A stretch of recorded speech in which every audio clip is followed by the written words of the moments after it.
We all love stories. I mean, I love stories. That's how I began a vocation discernment. It was my love of stories. I was an English teacher. I pursued drama for a while, acting here in New York for a few years. I was terrible at the business, but just that sense of engaging in stories.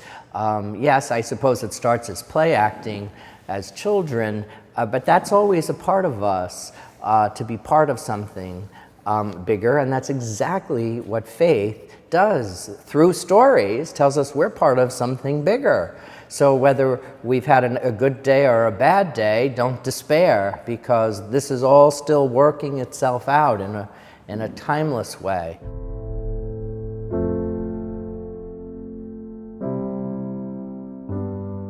I grew up in northern New Jersey. I went to Catholic school. I went to St. Mary's in Closter. We had the Felician nuns and the Carmelite fathers, O-Carms, and that solidified a lot of my faith. I suppose before that, of course, my mom was, as I guess for most people, our moms are the primary witness to the faith. The bedtime stories always included some Bible stories for children. So all of those things stayed with me very much. I went to public high school because they had an excellent music department and a choir and theater, and I was already really interested in story, the power of story.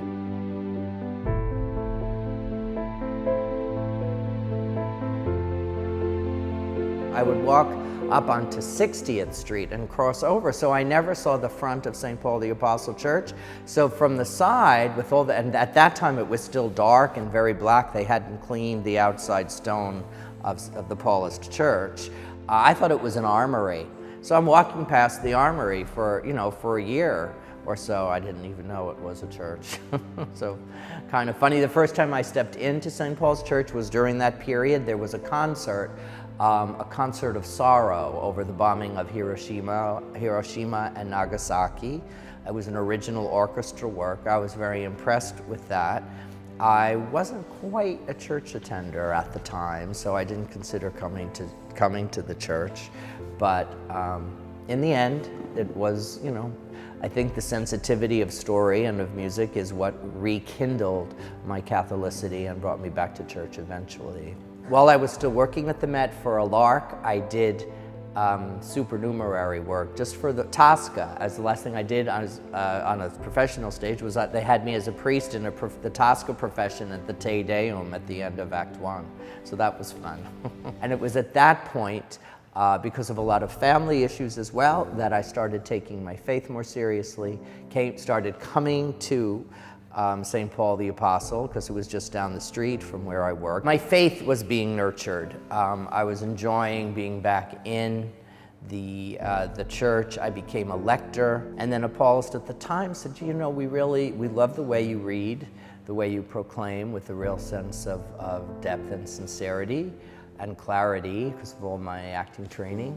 And he said, I want you to give workshops to the other lectors, and that was the seed of my vocation discernment.